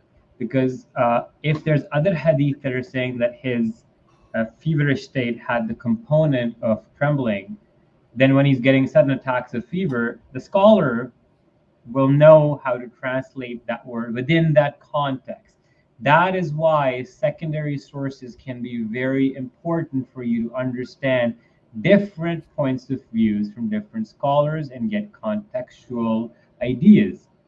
This was a nuance we came up with, but what Farid does, as you can all see, is just a mountain of lies and misrepresentations. But anyways, we come to here. The alternate translations that Farid hid and lied about, where the word Burahaa is mentioned, يقال لها Burahaa al-Wahi in 104 here. I translate as the intense distress, pangs of revelation, and I put paroxysm in the bracket. And the next slide, 105, we again translated Burahaa al-Wahi is intense distress or pangs of revelation. The paroxysm is in the brackets. From Baharul Anwar, from Majlisi, here again, we translate the word al-Burahaa means intensity, and from it comes the hadith intense paroxysm seized him. And in the bottom here, again, he said the prophets taught, about the same thing on the right side by Hashia Kununi. We again see from intense distress, pangs of revelation. As you can see, I am providing the alternate version of the translation as well. So the idea that I single-handedly focus on that one translation is again an explicit lie from Farid. Let's just keep going because the lies just keep getting worse. Now, like I said, if a scholar mentions trembling and then puts the fever right next to it, you understand the context and why those scholars translated it like this. So here we have Hashim al-Yaddin Shaykh, and what he does here, he's right, that he was seized by trembling and fever.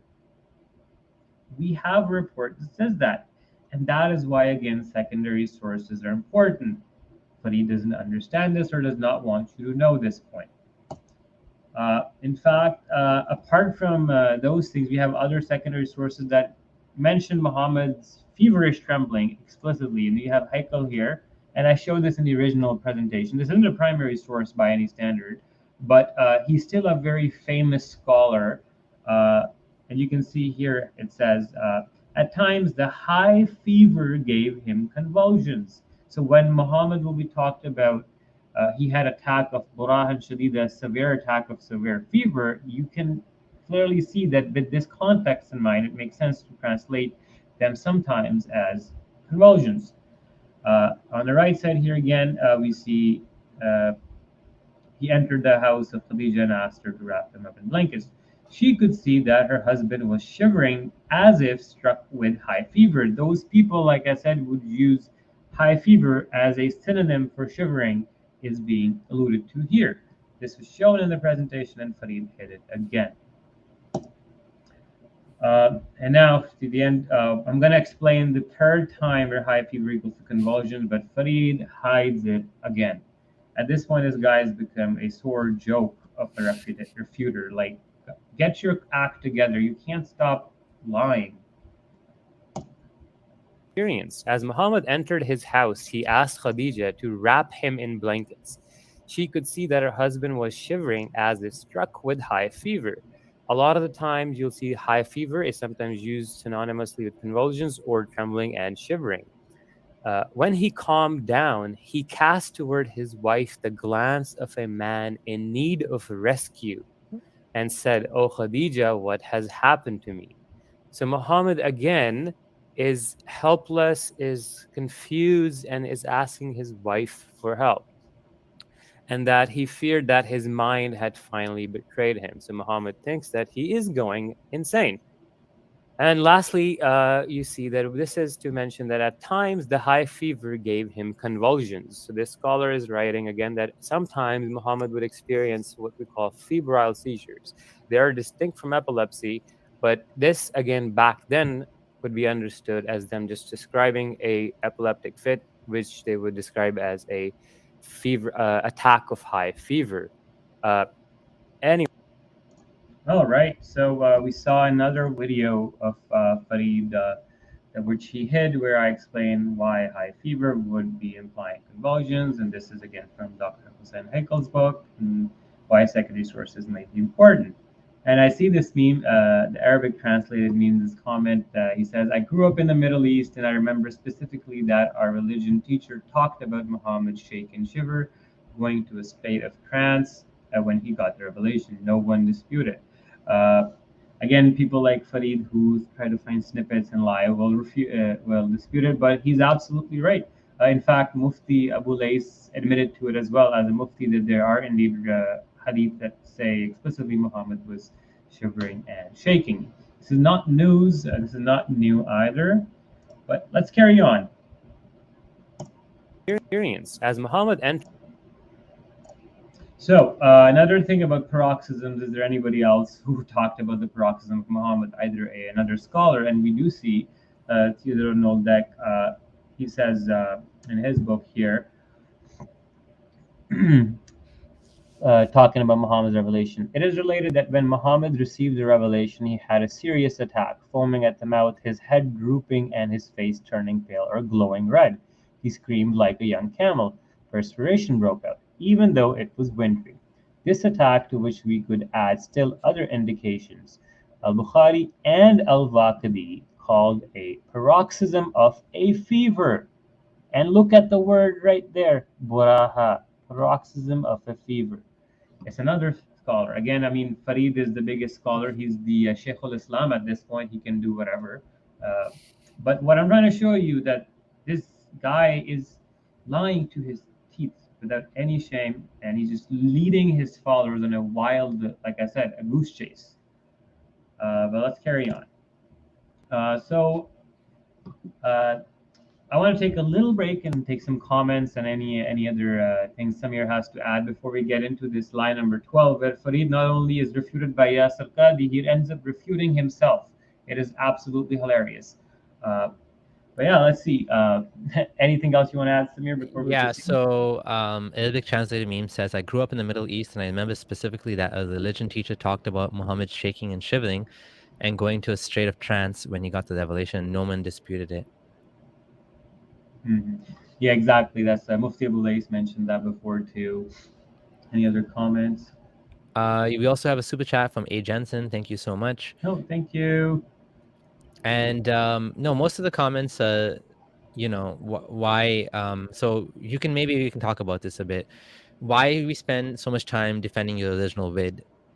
All your viewers know Mr. Gondal's research is second to none. Do you wanna explain what your motivation is? One of the reasons is, like, when you're making like a long series, like 20 hours long and whatnot, right? People like Farid are going to capitalize on it. They could do it for clout to get more followers. They'll make snappy, like you see videos with like malintent, malicious editing, hiding the argument just to get views and popularity on their own. And they basically are riding the clout thing, right? Like the epilepsy argument has been gaining traction and people are talking about it. So I want to make sure that if there are any objections, have been answered. Now, another thing is, I've waited for so long. So this aired in October. It's now July, so 7 months in now. Why am I making the video now? I've given ample time to the Muslim apologists to come up with the best of the best refutations. And of all the ones I saw, Farid's was touted as one of the best ones, and it had 30 to 50,000 views. Now, I want to refute this because I want people to realize the quality of the discourse that the Dawagandhists propagate, like Farid. B, people who lie need to be exposed, because people like Farid, they're ruining the discourse not only for us, they're ruining other Muslims from having meaningful discussions on these topics. Because what ends up happening is, if a Muslim sees Farid's videos and he just comes up to me or anybody and starts talking and using Farid's points, 20, 30 minutes in, as you can see, they'll be realizing, oh, we were lied to. And not only that, it makes the Muslims look bad and terrible. And just for the sake of honesty, for the sake of discourse, for the sake of honest discussion, we need to have these ideas. And obviously, also another thing I want to highlight is Farid's nature. And I'm going to go back to Yasir Qadi because he's coming up. Farid is the same guy who leaked Yasir Qadi's emails about the Quran, the hole in the Quran narrative. In fact, if I remember correctly, as per Muhammad Hijab, the question about the blank Sahifa was given to him by Farid, spoon-fed to him by that as well. We've gone into this in detail, but what you're seeing here, like Yasir Qadi said, this neo-Madkhali guy, Farid, his intent isn't to look for truth. It never was. He's a dishonest person from the get-go. I mean, talking about leaking emails and then the kind of responses he makes. It's just that we need to bring back an honesty back into the conversation to move forward, because otherwise we're just polluting the the environment, so Muslims and ex-Muslims can't have a proper conversation. Yeah, that's it. So you want to continue then? Yeah, let's see. All right. So this one's funny. Karb equals pain. Farid misses the point on synonyms altogether. So Farid claims that he has never heard anyone claim Karb means pain. But that was never the actual argument. Many other descriptions of Muhammad receiving revelation clearly imply the sensation of pain. Do you think that Muhammad was having a blissful experience when he was seized by a severe feverish state and then he sweated and snorted? Guy, come on, it's implied that he was in a state of pain. Other words like Burahaa clearly imply the meaning of pain as well, which was mentioned in slide 96 that Farid already omitted. And then on the right side, we will see what Yasir Qadi says. So let's watch Farid's little snippet first. We were gonna first. The top part is from Sirah bin Kasir. The Messenger of God would become in pain when revelation came to him, and his face would look very serious. According to one account, this wording should be, and his eyes would close, and we recognize this in him. Now, in the bottom, this hadith, like I showed you earlier, has been part of the presentation, the initial one, this one, the whole time. He felt this rigor, he felt the same rigor, he felt relief. The word is karb. Let's go to the next slide and show you again the meaning from the dictionary, just so we know who's lying. That's the word. It says extreme mental or physical suffering, to torment, severe physical or mental suffering caused by extreme pain, pain, suffering from a continuous dull pain, cause of severe mental and physical pain. At this time, it's pretty clear that Farid is the one who's lying, manipulating my argument, and trying to seem like he's doing something, but no, he actually isn't. Now, in all my life, I've never seen anyone claim that the term karb means pain. Now, personally, I have no idea what this is based on, this information. Alrighty, so he says that what the hell is this based on? And he claims that karb does not equal pain. So let's see what Yasir Qadi says. This is from slide 51 from part 1. We showed this, as usual, but he did not include it in his response. Let's go. That Jibreel is indicating that you are about to be inspired with this heavy message. We're going to inspire you with a heavy message. It's not going to be easy. And it was physically painful for the Prophet to receive wahi. And we'll talk about that in a while. It was physically painful. It was an energy draining experience. To be inspired by Jibreel was not an easy task. And Allah says, we're going to give you a heavy revelation. So as you see clearly here that Yasir Qadi was saying it was physically painful for the Prophet to receive wahi. It was physically painful. It was energy draining. He said this twice. Farid on the other hand, like, I don't know what this is based on. I have no clue what's going on, because he's looking for the literal meaning of karb equals to pain. Now, what we actually need to go and see is the next slide, where we realize this is a whole complete drama, where Farid, in his own video, when he's talking about the Burahaa, shows this shiddatul azab, okay, by the Sahih. What does shiddatul azab mean? Was harmed, hurt, injured, was molested, and noise. Harmed, hurt, injured, molested, suffered injury from, a harm and injury. Now you're trying to tell me that that does not imply the sensation of pain, or it does not literally translate to pain? Guy, you're refuting yourself here. On the right side again, the state of being harmed, damaged by something, harm, hurt, injury. He was in shadid pain or shadid hurt, harm by the wahi. That clearly implies the meaning of pain. Gets worse is this is the slide Farid hit, where other places where pain is mentioned. As I see extreme mental or physical suffering on the word Burahaa. And even in his screenshot that he was trying to refute me with, like I said before, he ended up refuting himself. He showed this. As you see, it's complete nonsense. Now also, there's, like I said, other words in other places. It is translated as pain as well. And you see here, sometimes it comes like the ringing of a bell. It is it being the most painful right here. And then here we have he underwent the agony that used to seize him. So obviously you would understand that agony implies pain. It's a synonym, right? But no, Farid does not understand that. Let's see. Now, if we return to classical dictionaries, we don't find them using the word karb in this way. It's never used to be referring to pain. Even a modern dictionary, like Lane's Lexicon, doesn't refer to karb as pain. Now, Dr. Jalaluddin is someone that loves to use Lane's lexicon. However, when he did not find the term karb meaning pain in Lane's lexicon, he switched over to a modern dictionary in order to find someone, somewhere, that referred to a word in the way that he wanted it to be referred to. In any case, here are some scans from some classical Arabic dictionaries, and as you can see, the term karb is never referring to alam or pain. So the whole straw man he creates is he's looking for karb with the translation literally alam. Guy, get yourself together. In your own video, you show Lane's lexicon, as you can see, sorrow, grief, distress, or affliction occurring. He became afflicted, distressed, or oppressed by sorrow or grief. Grief that affects the breath or respiration that takes away the breath. Anxiety, solicitude, or disquietude of the mind. Grief, anxiety that presses heavily upon the heart. Both signify anxiety, grief, or intense grief. These are words from his video from Lane's dictionary. Did you know how simple this was? If we go to the next slide, we find out that, guess what? Just the word distress, the synonym of it is pain. The lack of ability of this guy to reason and then making this wild goose chase about looking for the word karb to mean alam is absurd. As you see, distress from Lane's lexicon with karb would imply anguish, suffering, pain, agony. And here, definify karb means agonize, to cause pain.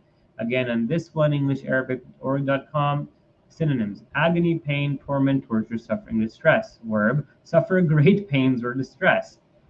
Again here, distress, anguish, trouble, ache, and again here as well. There are Arabic to English synonym and dictionaries here, and then there's just the English ones. So I showed you from both sides that that's what it means.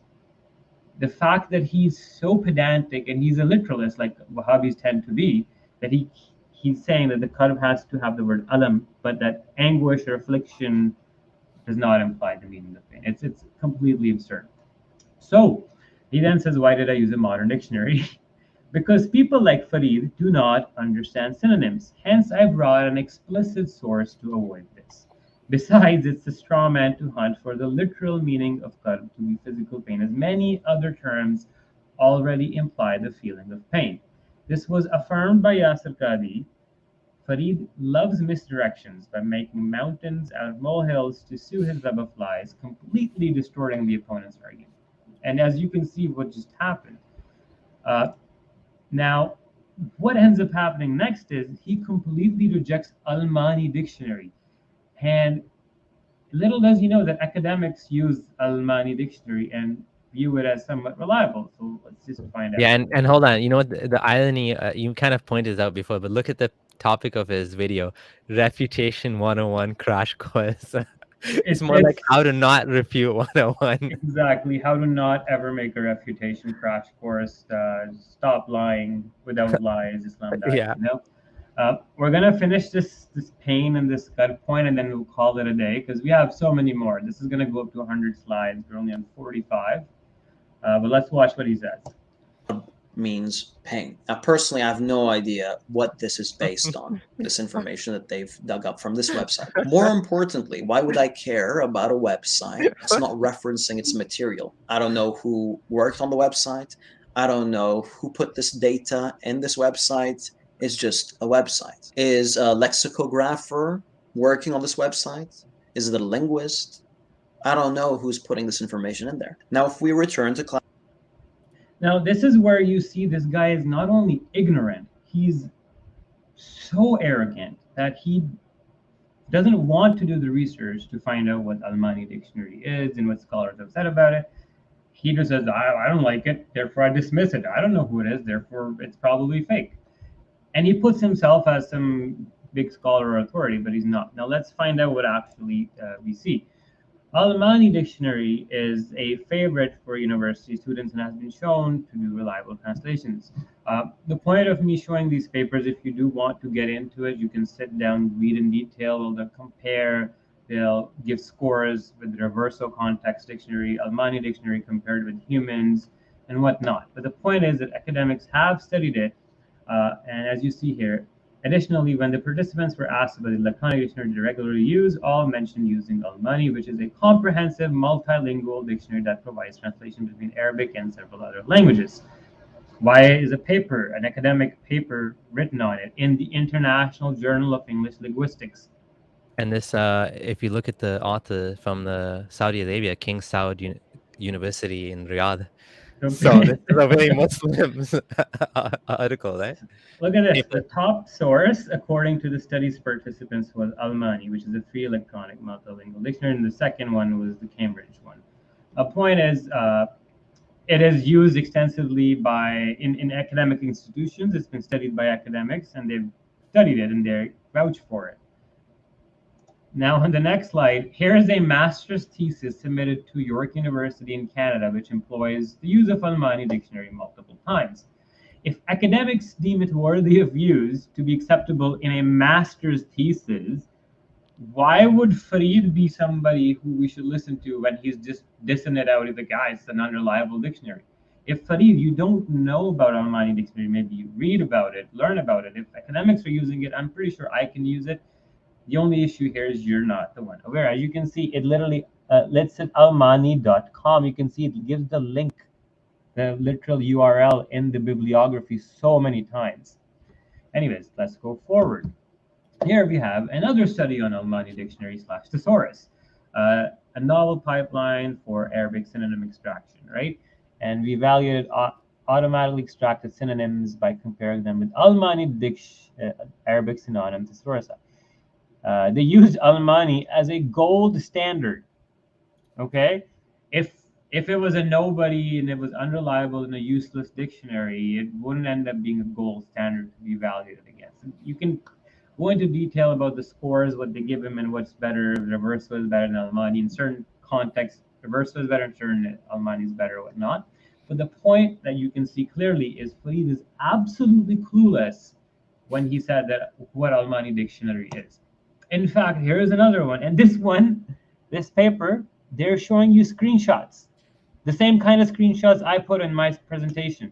Now, are you going to yell at the academics for using Almaany dictionary as well or doing studies on it? Come on, guy. You got to raise your standards when you make refutation videos. Farid is a type of guy that thinks he's an academic and behaves like one, but does the exact opposite things academics do. It's laughable. I'm never going to engage with this guy ever again. I'm going to finish this series and whatnot, and we'll call it a day. But I mean, it's flabbergasting the amount of lies he comes up with. We can do this one more lie where he says the hadith isn't Sahih, but in fact, Abu Hanifa's students are calling it fully Sahih. Let's watch. And that's because I'm someone who's consistent. These people will actually use a report against Islam. Oh my God, sorry I had to pause it there, because when he said this is because I'm consistent, it's the biggest joke, guys. If you've seen it this far, like, this guy is the opposite of consistency. He's the opposite of integrity. He's literally the opposite of a truth seeker. But anyways, let's carry on. Even if it includes a miracle. Now, here's another example. Majma' az-Zawaid, fainting upon revelation. When the revelation descended upon him, he would be fainting and swooning. What's funny is the transmitters of this narration are reliable. It says it's got 2 chains, and one of them has a reliable chain, Sahih chain. Perfect. Now check this guy out. He's even authenticating the report. Yo, by the way, you forgot to highlight the part where he says, وَفَاطِمَةَ بِنْتَ عَلِي بِنْ أَبِي طَالِبٍ لَمْ أَعْرِفْهَا. So no, he's not authenticating the report. He's actually weakening the report due to the anonymity of one of the narrators. So that's how, by looking at the context of the grading, we can actually arrive at what the author is trying to say. But now let's examine the actual text. The report states that Ali bin Abi Talib is at home when the Prophet, peace be upon him, asks him if he had prayed Asr. He said, "No, O Messenger of Allah."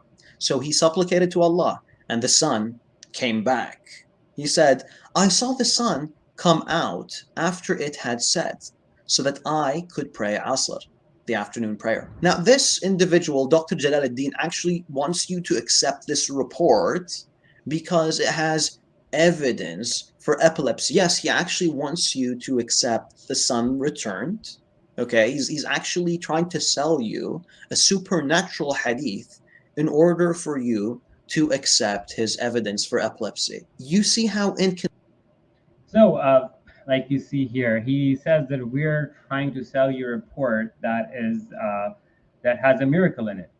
It's, if you were to view our nuance and how we approach the Islamic corpus, it was clearly implied that when we quote Islamic hadith, it doesn't mean that everything that is in the hadith is supposed to be authentic as well by virtue of us just quoting it. If somebody quotes something from Bukhari or Muslim to imply some historicity about Muhammad, does not mean they have to accept all the other hadith in Bukhari and Muslim. It's absurd. Then he also says that this hadith is in fact weak. It's not. In fact, I'm like, you know what? I'll pull out the whole chain. As you can see here, إذا نزل عليه الوحي يكاد يخشى, he would faint. And then it says فرأيت الشمس, that it came out after the Salat of Asr. And as you can see here, all these people are thika accepted and whatnot, their names, everything's written here. To make matters worse for Farid lying, you go on the next one. Here we have another one, which is from Al-Musnad al-Sahih, and he talks about Gharabat al-Shams and it coming out back again. And then here it clearly said from Tabrani, and it says, Haza Hadith Hasan, وقد حسنه الطحاوي, or one of the scholars, right? And then later, the same second version of the hadith is نزل عليه الوحي يكاد يخشى عليه. And right down here, he saw the sun come out again. هذا حديث حسن حديث صحيح وصححه أبو جعفر الطحاوي al-Hanafi. He's a big Hanafi scholar who authenticated it. And on the right side here, we see the same thing. فرأيت الشمس طلع بعدها. So the sun came out after it had risen, past the Salah, Asr Salah. And قال الحافظ أبو الحسن الحيثمي ورجاله رجاله الصحيح, and whatnot. But you can see that there are scholars that have indeed rated it Sahih, but Farid wants you to only know one aspect of the nuance view. Again, he just wants to create this whole weird lie. Now, obviously, it doesn't, like we discussed earlier, and we'll get to later on about miracles as well, that when you are discussing sources that are hundreds of years after the fact the event had happened, no academic, no historian would take the miracle report as valid. It's absurd to suggest that. Even people would laugh and mock you if you were to say that oh, you got to take Tabrani's hadith 300 years ago as a primary source, or miracles in those hadith are supposed to be historically valid. Nobody would. We will get to that. If anybody wants to understand what I'm talking about, you can go listen to Dr. Richard Carrier's lecture, a detailed lecture on historicity of miracles, and Dr. Bart Ehrman. They explain this in the context of the New and the Old Testament, and that basically all the logic applies back onto the Islamic corpus as well. So you understand that Farid has no clue how the historical method works. Let's go next.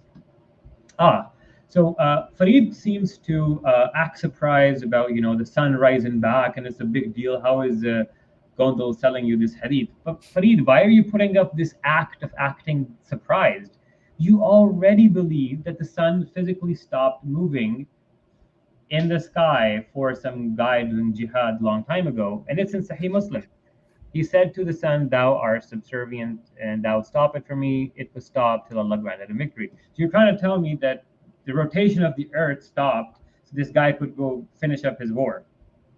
You already believe this. So the fact that the sun coming back shouldn't be this big point. Oh my God, he's trying to sell you this big weird thing. Astaghfirullah, we're so consistent. We would never believe anything happening with celestial bodies as miracles. Guy, on the right side here, we clearly see the Muhammad and the splitting of the moon and Sahih books as well. This is just absurd, where he creates this facade of acting surprised. He puts up this act where, how dare he suggest that the sun came back? Dude, you already believe in weirder and more absurd stuff than that. All right. I think we'll stop here today. It's been quite about an hour 50 minutes, and then we have, I'll just back out of here. I'll show you how much more we have. So we're on slide number 53. We got quite a few slides coming up. I'm not gonna play them all for you. And then there's a lot more that I'm gonna add. We have all the way up to 70 already done, 71. But yeah, so we're gonna end it here, and we're gonna take some questions and answers or some comments, and we will be back in the next series to continue. Alrighty, guys. So Yeah, that was a great stream. I think you've basically done everything to show this guy has a pattern of dishonesty. He's a pattern of cutting out things, straw manning, cherry picking, picking on the weakest points, trying to make it look like he's actually destroyed your argument when all he's done is he's kind of like gone to the extremities. It's kind of the same perspective or approach that you find with some of these other people like Sabur Ahmed with Darwin delusions, where they know, I mean, he knows you can't defeat evolution or Darwinism. So they go and they pick on these very subtle, nuanced particulars and try to make people have doubt about the main body of ideas that nobody disputes. I mean, basically nobody. But that's what they do. That's how they do these things. Because what do you do when you're in the wrong? You don't actually have a good argument. You don't have, I mean, you've actually unearthed mountains of evidence. So in order to move that mountain, you need an equally strong mountain. You can't just poke little holes here and there, right? But yeah, so I'm just looking at some of the comments. Yes, so by the end, like you said, that this is such a surgical, detailed, thorough refutation where we're unmasking each lie as it goes along. That at the end of it, like, there's nothing for him to stand upon. Like, it's absurd. We talked about this in the initial series where he lies and he just lies so much. It's just nauseating.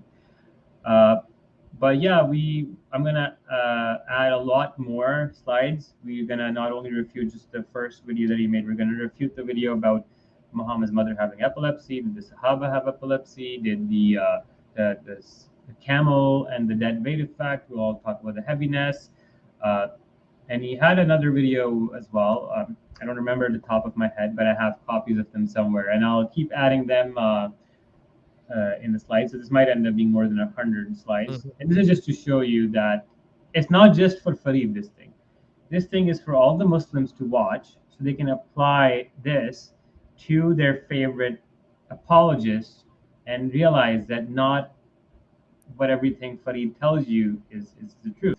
Or people like Muhammad Hijab, or like you said, Sabur, they're all indulging in these kind of activities. And if you actually ever sit down, you can just easily unmask them. I mean, Daniel Hakikaju being another one as well.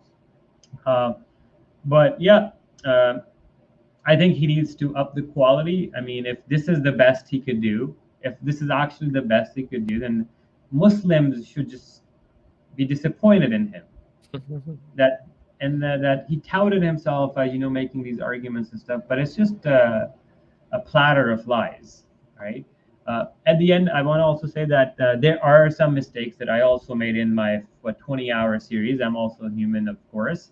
So we will, at the end of the series, I will make, we have slides dedicated to where I also point out some of the mistakes that I committed or some issues that arose.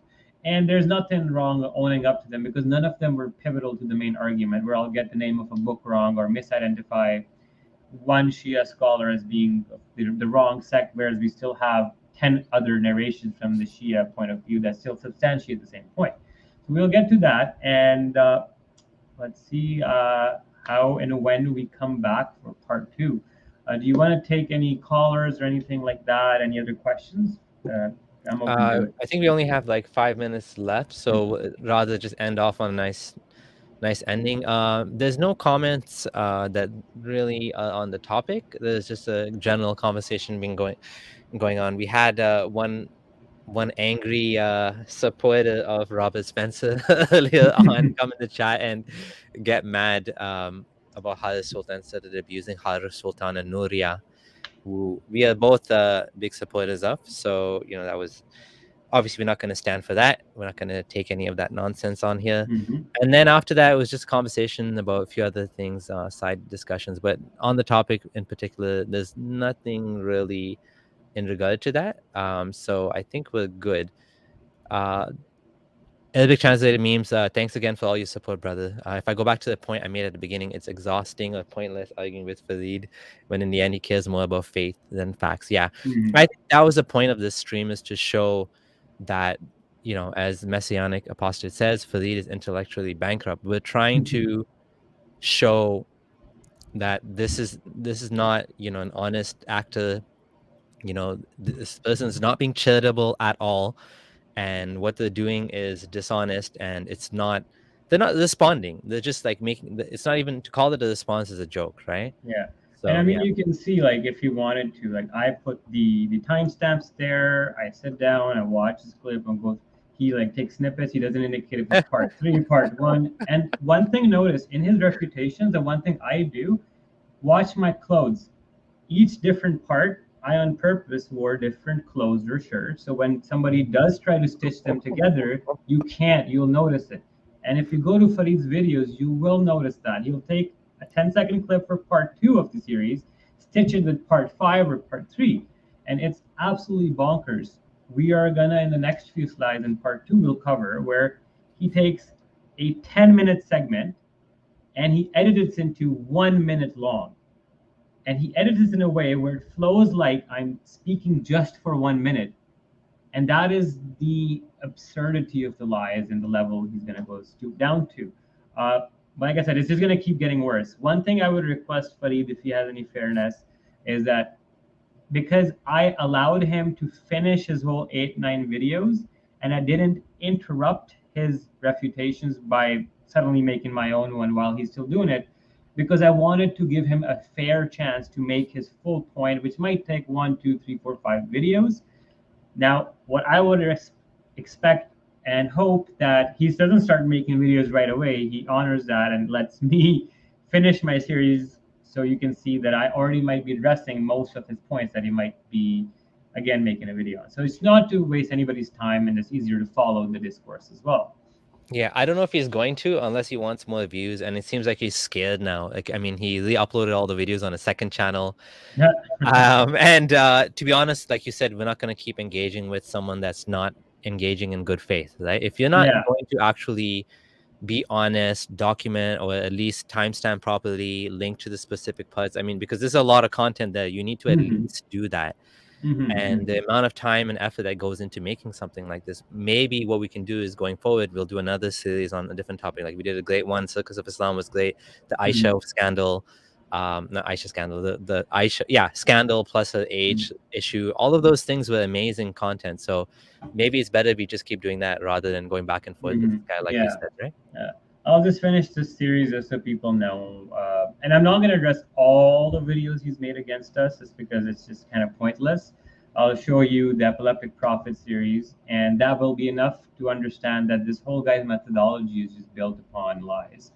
And that should be enough to get a clear picture of what this guy does. And I mean, at the end of the day, you know what, if it was 1 or 2 mistakes that he made where he mistakenly misunderstood, okay, you can give them the benefit of the doubt. But what you've seen so far, and you will continue to see, is this is not benefit of the doubt. This is purpose-driven, malicious intent, fraud happening here. This is straight up, like people said, is intellectual fraud. And it's not like he's doing it unknowingly. He knows it, what he's doing, and he's doing it on purpose. And that is criminal, if you want to ask anybody who cares about the discourse. But I don't have anything else to add. We're gonna have more episodes to this. We might have 1 more, 2 more.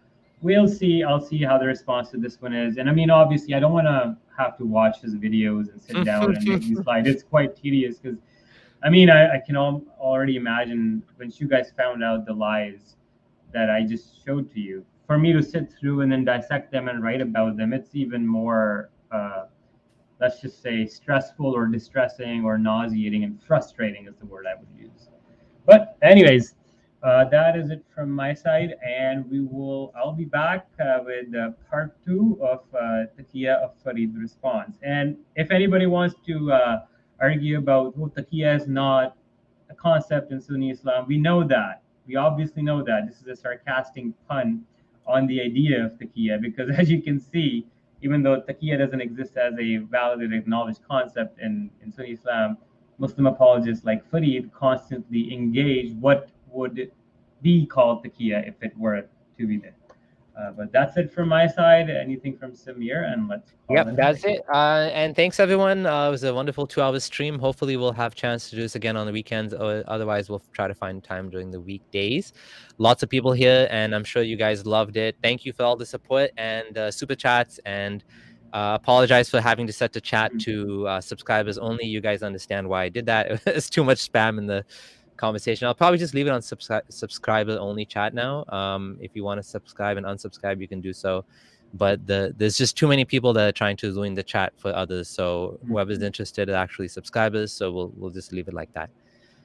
Okay, and thank you to the mods as well, and everyone that's supporting on Patreon. And that's it. We'll see you guys hopefully next week or the week after. And remember, without lies, Islam dies. Exactly. Bye now.